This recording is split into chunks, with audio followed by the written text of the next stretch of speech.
ایران کی حمایت یافتہ حوثی گروپ فلسطینیوں کے ساتھ اظہار یکجہتی کے طور پر ہزاروں کلومیٹر شمال میں اسرائیل کی طرف سے میزائل اور ڈرون لانچ کرتے رہے ہیں۔ اسرائیل نے یمن کے حوثی زیر کنٹرول علاقوں بشمول اہم بندرگاہ پر بمباری کر کے جوابی کارروائی کی ہے۔ اس کے تازہ ترین حملے میں حوثی کے سینئر عہدیدار بشمول حکومت کے سربراہ ہلاک ہو گئے۔ اکتوبر 2023 میں غزہ میں جنگ کے آغاز سے یمن کے سب سے زیادہ آبادی والے حصوں پر قابض حوثی بحر احمر میں بھی بحری جہازوں پر حملے کر رہے ہیں۔ اسرائیلی فوج نے غزہ شہر میں مزید گہرائی میں پیش قدمی کر لی ہے۔ آج چہارشنبے کے روز فوجیوں اور ٹینک شیخ رضوان میں داخل ہو گئے، جو غزہ کے بڑے اور گنجان آباد علاقوں میں سے ایک ہے۔ حالیہ ہفتوں میں اسرائیلی افواج نے غزہ شہر کے نواحی علاقوں سے پیش قدمی کی ہے اور اب بین الاقوامی سطح پر حملے کو روکنے کی اپیل کے باوجود شہر کے مرکز سے صرف چند کلومیٹر کے فاصلے پر ہیں۔ غزہ شہر کے رہائشیوں نے بتایا کہ فوج نے گھروں اور خیمہ بستیوں کو تباہ کر دیا ہے، جو تقریباً 2 سال سے جاری جنگ کی وجہ سے بے گھر ہوئے فلسطینیوں کی رہائش گاہیں تھیں۔ مقامی صحت کے حکام کے مطابق آج چہارشنبے کے روز غزہ میں اسرائیلی فوج کے ہاتھوں کم از کم 24 فلسطینی ہلاک ہو گئے، جن میں کچھ بچے بھی شامل تھے، اور ان میں سے زیادہ تر غزہ شہر میں مارے گئے۔ شیخ رضوان کو الٹا جلایا جا رہا ہے۔ قابض فوج نے گھروں کو تباہ کر دیا، خیموں کو جلایا اور ڈرونز کے ذریعے آڈیو پیغامات نشر کیے جا رہے ہیں، جن میں لوگوں کو علاقہ چھوڑنے کا حکم دیا جا رہا ہے۔ 60 سالہ زکیہ سامی نے، جو 5 بچوں کی ماں ہے، اسرائیلی فوج کا ذکر کرتے ہوئے کہا، غزہ شہر پر قبضے کو نہ روکا گیا تو ہم مر سکتے ہیں اور ہم کسی کو بھی معاف نہیں کریں گے۔ شامی حکومت نے سویڈا صوبے میں شہریوں کے خلاف مظالم کے شبے میں اپنے دفاع اور داخلہ وزارتوں کے ارکان سے پوچھ گچھ کی ہے اور انہیں حراست میں لے لیا ہے۔ یہ بات تشدد کی تحقیقات کرنے والی کمیٹی نے بتائی ہے۔ سویڈا میں سینکڑوں افراد ہلاک ہوئے تھے۔ یہ تشدد قبائل اور دروز دھروں کے درمیان شروع ہوا تھا، لیکن اس میں اس وقت شدت آ گئی جب شامی فوجی دستوں کو علاقے میں بھیجا گیا۔ غمزدہ رشتہ داروں نے حکومتی فورسز پر کیمرے کے سامنے ایگزیکیوشن طرز کی ہلاکتیں کرنے کا الزام لگایا۔ شام نے 31 جولائی کو تشدد کی تحقیقات کے لیے ایک کمیٹی مقرر کی تھی۔ اس کے ترجمان عمار عزا الدین نے منگل کی رات شامی اور علاقائی میڈیا آؤٹ لیٹس کو بتایا کہ داخلہ اور دفاع دونوں وزارتوں کے ارکان سے پوچھ گچھ کی جا رہی ہے اور مظالم میں ان کی مشتبہ شمولیت پر انہیں عدلیہ کے حوالے کر دیا گیا۔ اسرائیل نے ایک نیا جاسوسی سیٹلائٹ مدار میں بھیج دیا ہے، جسے وزیر دفاع اسرائیل کاٹس نے آج چہارشنبے کو دشمنوں کے لیے ایک پیغام قرار دیا کہ وہ مسلسل نگرانی میں ہیں۔ وزیر دفاع اسرائیل کاٹس نے social media platform X پر لکھا کہ گزشتہ روز اوفیک 19 سیٹلائٹ کا لانچ عالمی سطح پر ایک بڑی کامیابی ہے۔ بہت کم ممالک کے پاس یہ صلاحیتیں موجود ہیں۔ انہوں نے مزید کہا، یہ ہمارے تمام دشمنوں کے لیے بھی ایک پیغام ہے کہ وہ جہاں کہیں بھی ہو، ہم ہر وقت اور ہر صورتحال میں آپ پر نظر رکھے ہوئے ہیں۔ سیٹلائٹ کا یہ لانچ منگل کی رات اسرائیل اور ایران کے درمیان 12 دن کی جنگ کے 2 ماہ بعد کیا گیا، جس میں اسرائیل نے 1000 کلومیٹر سے زیادہ دور ایرانی جوہری اور فوجی ٹھکانوں کے ساتھ ساتھ رہائشی علاقوں کو بھی نشانہ بنایا۔ اسرائیلی مظاہرین حکومت سے مطالبہ کر رہے ہیں کہ وہ جنگ ختم کریں اور غزہ سے قیدیوں کی واپسی کے لیے معاہدہ کریں۔ سوشل میڈیا پر وائرل ہو رہے فوٹیج میں آج صبح مظاہرین کو نیشنل لائبریری کی چھت پر چڑھتے ہوئے دیکھا گیا، جبکہ دیگر نے اسٹریٹجک امور کے وزیر رون ڈرمر کے گھر کے سامنے احتجاج درج کرایا۔ مناظر میں یروشلم کے علاقوں میں 2 مقامات پر آگ لگی ہوئی دکھائی گئی اور اسرائیلی میڈیا کے مطابق مظاہرین نے نتن یاہو کے گھر کے قریب بھی آگ لگا دی۔ اسرائیل کے وزیر خزانہ سموٹرچ نے ان مظاہرین کو سزا دینے کا مطالبہ کیا۔ ان کا دعویٰ ہے کہ وہ بے بنیاد نفرت اور خانہ جنگی کو بھڑکا رہے ہیں۔ سموٹرچ طویل عرصے سے جنگ کے حق میں ہیں اور اس خیال کو فروغ دیتے رہے ہیں کہ اسرائیل کو فلسطینیوں کو باہر ڈھکیل کر غزہ پر قبضہ کر لینا چاہیے۔ افغانستان حکومت نے زلزلے میں زندہ بچ جانے والے افراد کو ریسکیو کرنے کی غرض سے کمانڈور کو ہیلی کاپٹر کے ذریعے متاثرہ علاقوں میں اتارا ہے۔ خبر رساں ادارے رویٹرز کے مطابق اتوار کی رات کو صوبہ کنٹر اور ننگرہار میں آئے زلزلے میں ہلاکتوں کی تعداد 1400 سے زیادہ ہو گئی ہے۔ زلزلے سے بڑے پیمانے پر نقصان ہوا ہے، جبکہ کئی افراد ابھی بھی ملبے تلے دبے ہوئے ہیں۔ زلزلے کی شدت 6 ریکارڈ کی گئی، جبکہ گہرائی صرف 10 کلومیٹر تھی۔ گزشتہ روز منگل کو 5.5 شدت کا ایک اور زلزلہ آیا تھا، جس کے بعد امدادی سرگرمیاں روکنی پڑی، جبکہ دور دراز گاؤں کا زمینی راستہ بھی منقطع ہو گیا۔ جن مقامات پر ہیلی کاپٹر کا لینڈ کرنا مشکل ہے، وہاں کمانڈوز کو ہیلی کاپٹر سے نیچے اتارا جا رہا ہے تاکہ وہ زخمیوں کو محفوظ مقامات تک پہنچانے میں مدد فراہم کر سکیں۔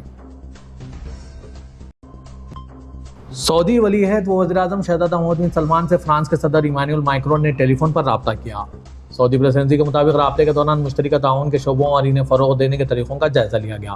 دونوں رہنماؤں نے مقبوضہ فلسطینی علاقوں کی تازہ ترین صورتحال اور غزہ میں انسانی المیہ کے خاتمے کے لیے کی جا رہی کوششوں پر بھی بات کی۔ اس موقع پر ولی عہد شہزادہ محمد بن سلمان نے سعودی عرب کے اس موقف کو دہرایا جس میں غزہ میں فوری جنگ بندی کا مطالبہ کیا گیا اور مشرق و سطح میں منصفانہ، محفوظ اور جامع امن کے قیام کی ضرورت پر زور دیا گیا ہے۔ اس کے ساتھ ان تمام اقدامات کی مذمت بھی کی گئی جو دو ریاستی حل کو نقصان پہنچاتے ہیں۔ علاوہ ازیں علاقائی اور بین الاقوامی صورتحال، حالیہ واقعات، سلامتی اور استحکام کے حصول کے لیے کی جانے والی کوششوں پر بھی تبادلہ خیال کیا گیا۔ سعودی محکمہ شہری دفاع نے کہا ہے کہ ریاض دمام ہائی وے پر آئل ٹینکر میں لگی آگ پر قابو پا لیا گیا۔ سبق ویب سائٹ کے مطابق محکمے نے کہا ہے کہ واقعہ آج چہارشنبے کی الگ صبح پیش آیا۔ ٹریفک حادثے کے بعد آئل ٹینکر میں آگ بھڑک اٹھی، جس کی اطلاع ملتے ہی شہری دفاع کی متعدد ٹیمیں جائے وقوع پر پہنچ گئی۔ محکمے نے کہا ہے کہ ریکارڈ وقت میں خطرے کے دائرے کو محدود کر دیا گیا، جبکہ واقعے سے کوئی جانی نقصان نہیں ہوا۔ آگ پر قابو پانے کے بعد بھی جائے وقوع کی نگرانی جاری رکھی گئی ہے، یہاں تک کہ خطرہ مکمل طور پر ٹل گیا اور شاہراہ کو ٹریفک کے لیے محفوظ بنا دیا گیا۔ سعودی شہر ریاض میں دوسری سعودی ووڈ ایکسپو کا افتتاح اس اعلان کے ساتھ ہوا ہے کہ لکڑی اور لکڑی سے چیزیں بنانے کا کام سے وابستہ شعبوں کو ان کی موجودہ حالت سے بہتر بنایا جائے گا۔ اس ایکسپو کا افتتاح صنعتی ترقی کے نائب وزیر عبدالعزیز احمدی نے ریاض کے international convention and exhibition centre میں کیا۔ آئندہ 3 دن تک مملکت میں ہونے والے اس سب سے بڑے ایونٹ میں لکڑی اور اس کے کام سے متعلق اس کے مواد، پیداوار، خاتمہ اور ریسائکلنگ پر بات کی جائے گی، جس میں 10,000 سے زیادہ افراد شریک ہو رہے ہیں۔ یہ ایونٹ ان شرکاء کے لیے کاروباری نیٹ ورکنگ بڑھانے اور شراکت داریوں کے موقع فراہم کرنے میں اضافہ کرے گا۔ نمائش میں مملکت میں تیزی سے پھیلتے ہوئے لکڑی اور لکڑی سے بنی چیزوں کے کام کے شعبے کو لوگوں کے سامنے لایا جا رہا ہے۔ سعودی وزارت ٹرانسپورٹ و لاجسٹک کے جنرل ڈائریکٹر برائے کوالٹی و ماحولیات انجینئر عباس حازمی نے کہا ہے کہ 2030 تک سعودی عرب میں سڑکوں کا معیار کے عالمی اشاریہ میں 6 نمبر پر آنے والا ہے۔ سبق ویب سائٹ کے مطابق انہوں نے کہا ہے کہ معیاری سڑکوں کی وجہ سے ٹریفک حادثات کی شرح اموات کو فی 1 لاکھ آبادی پر 5 سے کم کیا جا چکا ہے۔ انہوں نے کہا کہ سعودی عرب شاہراہوں کے شعبے میں نمایاں ترقی کے ساتھ جدید اختراعات اور پائیدار حل کو اپنا رہا ہے۔ انہوں نے بتایا کہ کمپیکٹڈ سیمنٹ کانکریٹ لیئر کو پہلی بار ٹرک راستوں میں آزمایا گیا ہے، جو بھاری ٹریفک کے دباؤ کو برداشت کرنے، سڑکوں کی عمر بڑھانے اور مرمتی اخراجات کم کرنے میں مددگار ثابت ہو رہے ہیں۔ انہوں نے کہا کہ ادارے ماحولیاتی پائیداری اور سرکولر اکنامی کے اصولوں پر عمل کرتے ہوئے تعمیر و انہدام کے ملبے کو اسفالٹ مکسچر میں شامل کرنے کی جدت پر کام کر رہا ہے، تاکہ قدرتی خام مواد پر انحصار کم ہو اور ملبے کو قیمتی وسائل میں بدلا جا سکے۔ ہندوستان نے آج چہارشنبے کے روز پاکستان کو دریائے ستلج میں سیلاب کے زیادہ امکان کے بارے میں خبردار کیا۔ ذرائع نے آج یہ اطلاع دی۔ شمالی ریاستوں میں مسلسل بارش کی وجہ سے بڑے ڈیموں میں اضافی پانی چھوڑنا پڑا ہے۔ ہندوستان نے کہا ہے کہ یہ وارننگ انسانی ہمدردی کی بنیاد پر وزارت خارجہ کے ذریعے پاکستان کے اسلام آباد کو بھیجے گئے ہیں۔ بھارت نے گزشتہ ہفتے دریائے توی میں ممکنہ سیلاب کے لیے 3 الرٹ جاری کیے تھے۔ ذرائع کا کہنا ہے کہ آج جاری کی گئی وارننگ دریائے ستلج میں ممکنہ سیلاب کے بارے میں تھی۔ پنجاب میں دریائے ستلج، بیاس اور راوی اور چھوٹے موسمی دریا ان کے زیر قبضہ علاقوں میں شدید بارشوں کی وجہ سے تیز ہے۔ بین الاقوامی تعلقات میں علامات اور علامتوں کی بڑی اہمیت ہے۔ ٹیرف کے معاملے پر جب ہندوستان اور امریکہ کے درمیان تناؤ اپنے عروج پر ہے، پچھلے 2-3 دنوں سے امریکی حکومت کے نمائندوں کے بیانات قابل غور ہے۔ ان بیانات سے ظاہر ہو رہا ہے کہ امریکہ ٹیرف تنازع پر بھارت کے ساتھ دوبارہ بات کرنے پر آمادہ ہیں۔ 1 سپٹمبر کو جب پی ایم نریندر مودی روس کے صدر پوٹن اور چینی صدر شی جن پنگ SCO سمٹ کے دوران ملاقات کر رہے تھے، تقریباً اسی وقت ہندوستان میں امریکی سفارت خانے سے ایک ٹویٹ آیا۔ اس ٹویٹ میں کہا گیا ہے کہ امریکہ اور بھارت کے درمیان شراکت داری مسلسل نئی بلندیوں کو چھو رہی ہے اور یہ 21ویں صدی کا فیصلہ کن رشتہ ہے۔